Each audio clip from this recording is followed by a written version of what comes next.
2019 সালে যখন বাংলাদেশে করোনা প্রথম আসলো, আসার পরে জালেমদের নির্যাতনের শিকার হয়েছে গরিব অসহায় মানুষগুলো। ঠিক না? অত্যাচারের শিকার হয়েছে নি? এই জন্য আমি বলি, the rich are not always happy, ধনীরা সব সময় সুখী নয়। The poor are born to suffer, গরিবরা জন্মগ্রহণ করেছে দুঃখ ভোগের জন্য। ঠিক কিনা বলা? আর গরিবদের দুঃখ নেমেই আসে সমাজের ক্যারেক্টারলেস রিচ ম্যানদের জন্য। ঠিক কিনা বলেন? তার মানে চরিত্রহীন ধনী মানুষের জন্য সমাজের মধ্যে গরিবরা কষ্ট ভোগ করে। কথা বলেন না কেন? আরো জোরে। আল্লামা ইবনে হাজার আসকালানী হযরতে হাসান ইবনে চাকওয়ান থেকে তিনি বর্ণনা করেছেন, পৃথিবীতে চলার পথে তোমরা ধনী লোকের ছেলে এবং মেয়ের সাথে তোমরা ওঠা বসা করো না, কারণ তারা অন্যায় অপরাধ করতে তারা কখনো তোয়াক্কা করে না, শয়তান তাদেরকে বেশি গ্রাস করে। ঠিক কিনা বলেন? আরো জোরে। কথা কি বুঝে আসে? আমি একটা গজল লিখছি, ভালো লাগলে আপনারা আমার সাথে সুর দিবেন, গাইবেন নি? জুলুম যারা করলা বন্ধু, হারাইলা দুকুল, জনম জনম কে দিও তোমার হবে না মাসুল, একেবারে ভেবে দেখো না তোমার কোথায় ঠিকানা, একেবারে ভেবে দেখো না তোমার কোথায় ঠিকানা, একেবারে ভেবে দেখো না তোমার কোথায় ঠিকানা। এখনো তো আছে সময়, এখনো তো আছে সময়, বোঝো তোমার ভুল, জনম জনম কে দিও তোমার হবে না মাসুল, বলে জুলুম যারা করলা বন্ধু।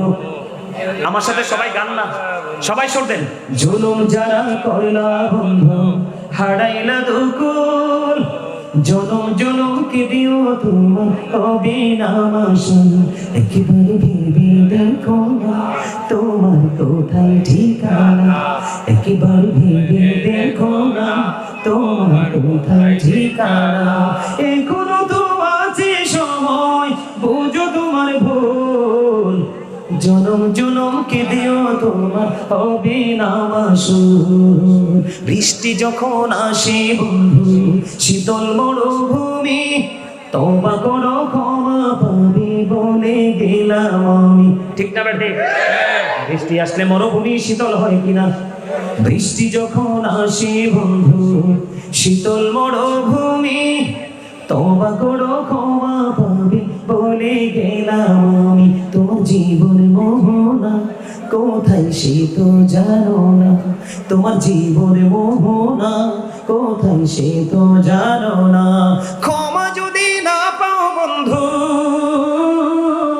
ক্ষমা যদি না পাও বন্ধু, পাবে না তো কুল, জনম জনম কে দিও তোমার হবে না মাসুল, বলে জুলুম যারা করলা বন্ধু, হারাইলা দুকুল, জনম জনম কে দিও তোমার হবে না মাসুল। গজলটা অনেক সুন্দর, অনেক লম্বা, আপনারা অনলাইন থেকে এটা শুনবেন। মানুষের সামনে না, নির্জনে একা যখন থাকবেন গজলটা শুনবেন, বুঝতে পারবেন। বাকি লেখাগুলো এটা আমি লিখেছি, অনেক দুঃখ নিয়ে লিখেছিলাম। মারহাবা বলবেন না? আরো যারা বলেন না মারহাবা। বন্ধুরে আমার, তাহলে জাক্কুম বরাদ্দ হয়ে গেল পাপী লোকেদের জন্য, জাহান্নামীদের জন্য। এখানেই শুধু বন্ধ ক্ষান্ত নয়, এখানেই শুধু ক্ষান্ত নয়, জাহান্নামীরা, পাপীরা, অপরাধী, তাদের জন্য আরো খাবার বরাদ্দ আছে। পাপীদের জন্য আরো খাবার বন্ধ বরাদ্দ আছে। পাপ করার সময়, অপরাধ করার সময় চিন্তা করবেন। আজকের এই মাহফিল, আজকের এই আলোচনাগুলো মনে রাখবেন বন্ধু। আপনার আমার প্রাণের রাসূল তিনি জানিয়ে দিয়েছে, উম্মতরা সাবধান হয়ে পৃথিবী থেকে আসো রে। আমি নবী বলে গেলাম, এত ভয়ঙ্কর হবে রে ফিউচার, এটা তোমরা কল্পনাও করতে পারবা না। আমার রাসূল বলে দিয়েছে রে বন্ধু, জাহান্নামীদের জন্য, অপরাধীদের জন্য আরেকটা খাবার বরাদ্দ আছে, যেটার নাম হলো বন্ধু তিনাতুল খাবাল। জোরে জোরে বলেন না নাউযুবিল্লাহ। ইয়া রাসূলুল্লাহ, ইয়া হাবিবাল্লাহ, নবী গো, ওগো প্রাণের নবী, এই তিনাতুল খাবালটা কি গো নবী? আমার রাসূল জানিয়ে দিয়েছে, এই তিনাতুল খাবালটা হলো আরেকটা জাহান্নামী নিংড়ানো রক্ত পুজ অথবা ঘাম। জুড়ে জুড়ে কন্যা নাউজুবিল্লাহ। বুঝতে পারছেন নি আমার কথা? হাদিস শরীফ। এটা কি তিনাতুল খাবাল? আরেকটা কি? এটা আরেকটা জাহান্নামী পচে গলে লিকুইড হয়ে যাবে, দুর্গন্ধযুক্ত হয়ে যাবে। এই লিকুইড খাবারটা আরেকটা জাহান্নামীর, লিকুইড পচাটা আরেকটা জাহান্নামীকে খাইতে দেওয়া হবে। নাউজুবিল্লাহ বলেন না? ওই দিন কি বলতে পারবেন যে প্রাণ কোম্পানির পানি তুমি আমাকে দিছো, আমি এটা খাবো না, মাম পানি নিয়ে আসো, এটা কি বলা যাবে? ওই যে বলেছি খাবো না, এটাও বলতে পারবো না, না কেউ এখান থেকে বাঁচতে পারবো। যেমন কর্ম যেমন কর্ম। এবার আগামী দিন থেকে চলার পথে হিসাব করে চলবেন। তবে এই তিনাতুল খাবাল সম্পর্কে আল্লাহ রাসূল একবারে সুনির্দিষ্ট করে বলে দিয়েছেন, একটা অভিশপ্ত জাত আছে আমাদের মধ্যে। কোন জাত? কথা কয় না, আরো জোরে কন না, আরে আরো জোরে। আপনারা আমারে দেখতে দেখতে তো সময় পার করে দিয়েছেন, কিছুক্ষণ পরে আমি নেমে যাব। রাগ করে লাভ নাই, আপনাদের পরিচিত আলোচকরা আপনাদের কাছে আসবে, তখন বলবেন। হ্যাঁ, কি জাত? পরিচিত জাত। এটা হলো নারীদের জাত। নারীদের জাতের মধ্যে একটা জাত আছে যেটাকে বলছে রাসূল মর্দা মহিলা। কি মহিলা? মর্দা মহিলা। যেই নারীটা পুরুষের মতো চলে, পুরুষের মতো পোশাক পরে, যদিও সেটা নারী, এটাকে বলা হয়েছে মর্দা মহিলা। ওই মর্দা মহিলার জন্য আবার রাসূল বলেছেন এই তিনাতুল খাবালটা বরাদ্দ। আওয়াজ তুলে কন্যা নাউজুবিল্লাহ। আর যারা বলেন নাউজুবিল্লাহ। তাহলে নারীরা যদি পথভ্রষ্ট হয়, এটার জন্য দায়ভার কিন্তু পুরুষকেই নিতে হবে। শুধু নারীদেরকে কইলে পুরুষ খুশি, পুরুষকে কইলে নারী খুশি, কেউ কিন্তু কাউকে ছাড়বে, ঠিক কিনা বলেন? আরো জোরে বলেন বন্ধু। এই যে আযাব চলতে থাকবে, ভয়ঙ্কর পরিবেশে চলতে থাকবে। লা ইয়ামুতু, তুমি মরতে পারবা না। ফিহা ওয়ালা ইয়াহইয়া, তুমি বাঁচতে পারবা না। ওমা হুমান হাবি গায়বিন, তুমি চাইলে পালাইতেও বন্ধ পারবা না। আর আমি যদি হাসরের ময়দানের কথা বন্ধু তোমাদেরকে একটুখানি বলে দেই, হাসরের ময়দান সম্পর্কে আমার আল্লাহ বলে দিয়েছে এত ভয়ঙ্কর হবে কাল হাসরের ময়দান বন্ধু, কল্পনা করতে পারবা না গো, এত ভয়ঙ্কর হবে। কোরআন শরীফের 30 পারা সূরা ইনফিতরের মধ্যে আমার আল্লাহ বলে দিয়েছেন ইদাস সামাউন ফাতারাত ওয়া ইদাল কাওয়াকিবু তাতারাত ওয়া ইদাল বিহারু ফুজ্জিরাত ওয়া ইদাল কুবুরু বু'সিরাত আলিমাত নাফসুম মা কদ্দামাত ওয়া আখরাত। জোরে জোরে বলুন আল্লাহু আকবার। বন্ধু আবার আল্লাহ বলে দিয়েছে কিয়ামতের দিন আকাশটা ভেঙে যাবে। কি হয়ে যাবে? ও বন্ধু, আকাশটা ভেঙে যাবে রে, তারকাগুলো বিক্ষিপ্ত হয়ে জোরে জোরে পড়বে, ওই সমুদ্র সেদিন উদ্বেলিত হয়ে যাবে, কবরটা ওপেনিং করা হবে। আপনার আমার জীবনে প্রত্যেকটা জিনিস আপনি আমি দেখতে পারবো, জানতে পারবো। তবে আপনি ওখান থেকে যদি পালাইবার চেষ্টা করেন, আমার আল্লাহ বলে দিয়েছে ইন্না বাতশা রাব্বিকা লাশাদীদ। হুজুররা আসেনিও, কথা বলেন না, আসেনি? আল্লাহ কি বলেছেন? ইন্না বাতশা রাব্বিকা লাশাদীদ, the seizing of Allah is difficult. আল্লাহর ধরা, আল্লাহর পাকড়াও বড় শক্ত, বড় কঠিন। আল্লাহ সেদিন অত্যন্ত ভয়ঙ্কর ভাবে ধরবে রে। ইন্নাল্লাহা সারিউল হিসাব, Allah is going to take account. Allah হিসাব গ্রহণে অত্যন্ত তৎপর বন্ধু, ধরবে খুবই শক্তভাবে, হিসাব নিবে চুকিয়ে চুকিয়ে। ও বন্ধু, সেদিন কাউকে দোষ দিতে পারবা না। আবার আল্লাহ জানিয়ে দিয়েছে তুমি বাঁচতে পারবা না, মরতে পারবা না, পালাতেও পারবা না। আল্লাহ সূরা ইউনূসের 40 নম্বর আয়াতে কি বলেছে? আল্লাহ বান্দার উপর জুলুম করে না, বান্দা নিজের উপর জুলুম করে। জোরে জোরে কন্যা নাউজুবিল্লাহ। বন্ধুরে আমার, ওই দিন নারী পুরুষ একত্রিত হয়ে যাবে, দুইটা দল বন্ধু সেদিন উলঙ্গ থাকবে রে। এত ভয়ঙ্কর হবে, এত মারাত্মক হবে, এত বিপজ্জনক হবে সেই দিনটা, একজন আরেকজনের দিকে তাকাইবার কোনো সুযোগ থাকবে না। জোরে জোরে কন্যা নাউজুবিল্লাহ। বন্ধু, আরেকটা ভয়ঙ্কর সীমানা আছে রে, যেই সীমানার নাম হলো ফুলসিরাতের ফুল। আছে না নাই? আরে জোরে বলেন। যে এটা পার হতে পারলে জান্নাত, আর পার হতে না পারলে জাহান্নাম। এর মধ্যে বন্ধু ফুলসিরাতের পোলের মধ্যে আসছি, আল্লাহ যেই কাজে সবচেয়ে বেশি কষ্ট পায় বলবো নি?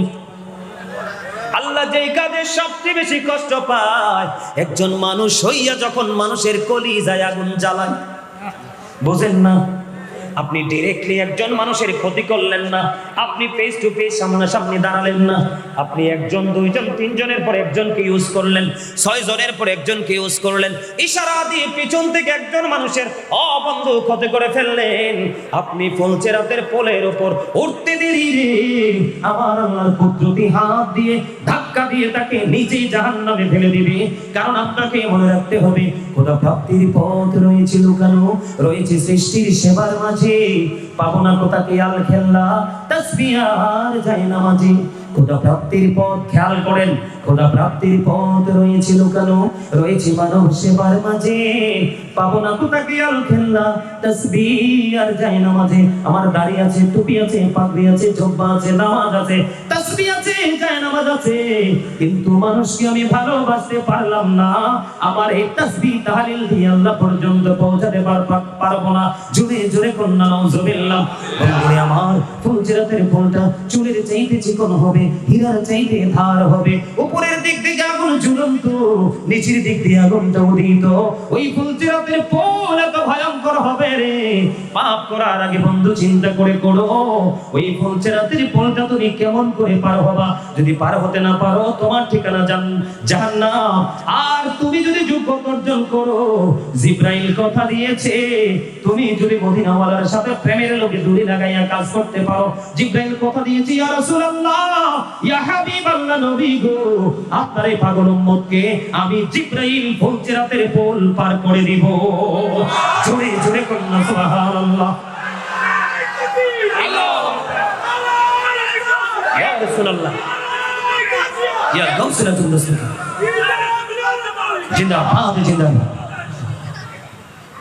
কি জমা জমছে দেখছেন? এই প্রেম ভালোবাসা হৃদয়ের মধ্যে কি হচ্ছে? জাগ্রত হচ্ছে। মারহাবা বলেন না কেন?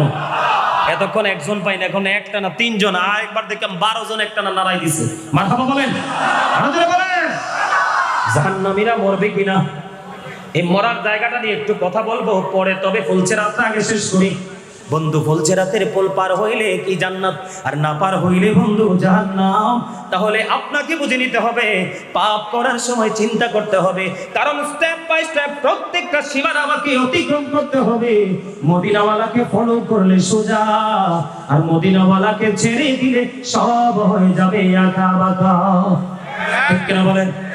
বন্ধুরে আমার, আমি বলতেছিলাম বন্ধু, আমি তোমাদেরকে বলে দেই, ফুলচেরাতের পোল একটা ভয়ঙ্কর, হাসরের ময়দান এত ভয়ঙ্কর হবে রে, এত মারাত্মক হবে, এত বিপজ্জনক হবে।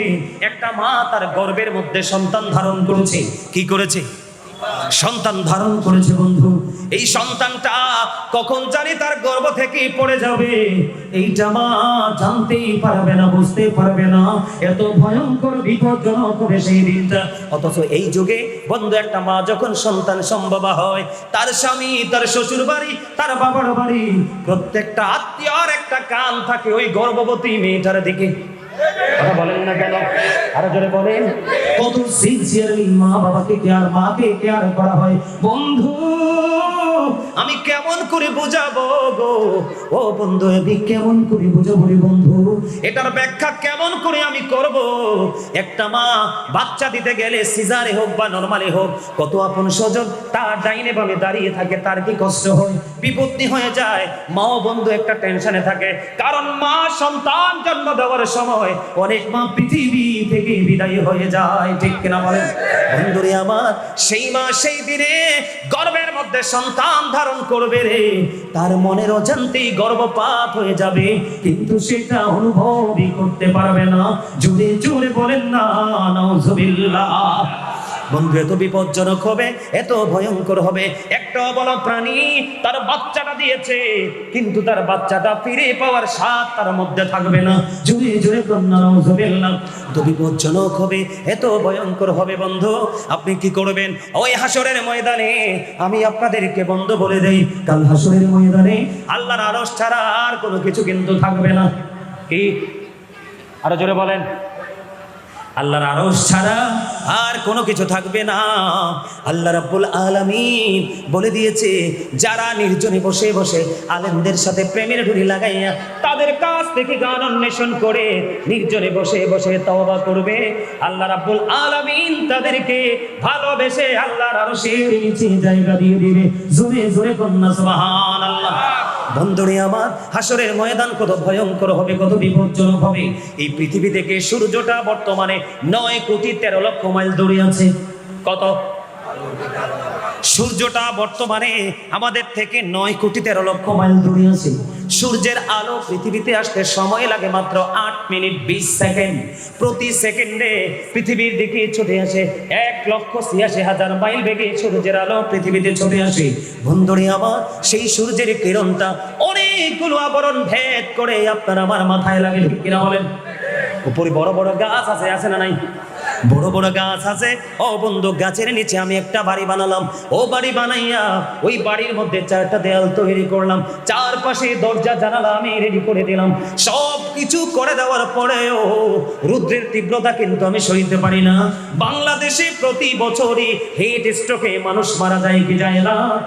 ও বন্ধু, 9,13,00,000 মাইল দূরে সূর্য রে, ওই সূর্যের আলো অনেকগুলো আবরণ ভেদ করে পৃথিবীতে আসে, তুমি সইতে পারো না।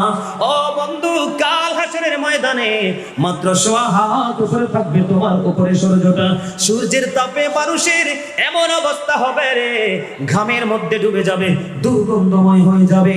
ও বন্ধু, সেটা দুঃখ দুর্দশা ভোগ করতে থাকবে, কিন্তু ওখান থেকে বাঁচতে পারবে না, পালাইতে পারবে না, কোনো দিকে যেতে পারবে না। সেই দিন তাকে সে আযাব ভোগ করতে হবে।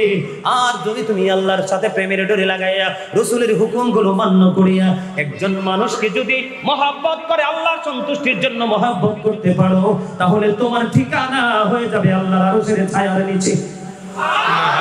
জোরে কন্যা সুবহানাল্লাহ। এখন বর্তমানে মানুষ সবচেয়ে বেশি মজা পায় মানুষের হক নষ্ট করতে, ঠিক কিনা বলেন? আরো জোরে বলেন, আরেকটা মহব্বতে বলেন, ঠিক না ঠিক? এই নারায় জানা কিনলে এই নারায় তাকবীর, বসেন বসেন। নারায়ে রিসালাত ইয়া রাসূলুল্লাহ, নারায়ে গাউসিয়া ইয়া গাউসুল আজম, আহলে সুন্নাত ওয়াল জামাত জিন্দাবাদ জিন্দাবাদ জিন্দাবাদ জিন্দাবাদ, আহলে সুন্নাত ওয়াল জামাত, বিয়ং জেনারেশন বিয়ং জেনারেশন। আমি পারলাম না আপনাদের খাবারে আজকে লবণ দিতে, কে জানি পারবে? আল্লাহই জানে। প্রিয়, আমি তো ভাবছি আমারে দেখে আপনারা রাগ হইছেন, জোরে কথা কোন, আপনাদের নিজের কাছের মানুষ আইসা পড়ছে, এরপরে এই অবস্থায় আরেকবার নারাই দেনছো ভাই, আরেকবার নারাই দেনছো তো, আর অবস্থাটা দেখে একটু সবাই নারায়ে তাকবীর, নারায়ে রিসালাত ইয়া রাসূলুল্লাহ, নারায়ে গাউসিয়া ইয়া গাউসুল আজম, আহলে সুন্নাত ওয়াল জামাত জিন্দাবাদ জিন্দাবাদ জিন্দাবাদ জিন্দাবাদ, আহলে সুন্নাত ওয়াল জামাত। জাহাঙ্গীর হুজুরের আগমন, শুভেচ্ছার স্বাগত, শুভেচ্ছার স্বাগত, জাহাঙ্গীর হুজুরের আগমন, কোরআন সুন্নাহর আলো ঘরে ঘরে জালো, ঘরে ঘরে জালো, কোরআন সুন্নাহর আলো, দিয়ং জেনারেশন জিন্দাবাদ জিন্দাবাদ, মারহাবা বলেন জেনারেশন। এই কারণে আমি প্রায় ওয়াজে বলি, যারা আমার আলোচনা শুনেন তারা হয়তো একাধিকবার শুনছেন, যারা সামনে বসে তারা লাভ বেশি, যারা আগে আসে তারা ধনী বেশি। কথা বল না কেন? এই একটা এক্সাম্পল দেই, জাহান্নামী আর জান্নাতি চিনানোর জন্য। সাইয়্যিদুল আইয়াম, শ্রেষ্ঠ দিন হলো জুমার দিন। ওয়াল জুমআতু ইলাল জুমআ, এক জুমা থেকে আরেক জুমার মাঝখানে যে গ্যাপ আছে, আপনি যদি কবিরা গুনাহ থেকে বেঁচে থাকতে পারেন, দুই দিকের জুমার কারণে আপনার সবগুলো গুনার কাফারা হয়ে যায় দুই দিকের জুমা। সুবহানাল্লাহ বলে না কেন? আরে আরো জোরে। এখন খেয়াল করেন, আপনি জুমার নামাজে আগে আসার কথা না পরে? আগে। বন্ধুরে আমার রাসূল জানিয়ে দিয়েছে যে ব্যক্তিটা জুমার দিনে সবচেয়ে অন্য দিনের চাইতে উত্তম রূপে গোসল করে সুন্দর পাঞ্জাবিটা পরে, গেঞ্জি শার্ট না, লম্বা পাঞ্জাবিটা পরে, সুগন্ধি লাগাইয়া সবার আগে তিনি মসজিদে এসে হাজির হয়ে গেল, তার সামনের কাতারে বসে গেল, তার আমল নামায় ওর সৎকার সওয়াব দেওয়া হয়। আগে আসার কারণে এবার তিনি আপনি সামনে বসে রইলেন, আপনি সামনে বসে রইলেন, বসে বসে বসে বসে বন্ধু আপনি সবগুলো আমল নির্দ্বিধায় ঠান্ডা মাথায় রিল্যাক্স মোডে আপনি শেষ করে নিলেন। শেষ করে আপনি সবার পরে যখন মসজিদ থেকে বের হবেন, বের হয়ে আপনি বাড়ি যাইতে আপনার যতগুলো কদম লাগবে রে, প্রত্যেকটা কদমে কদমে আপনার আমল নামায় 1 বছরের নফল ইবাদতের সওয়াব দেওয়া হয়।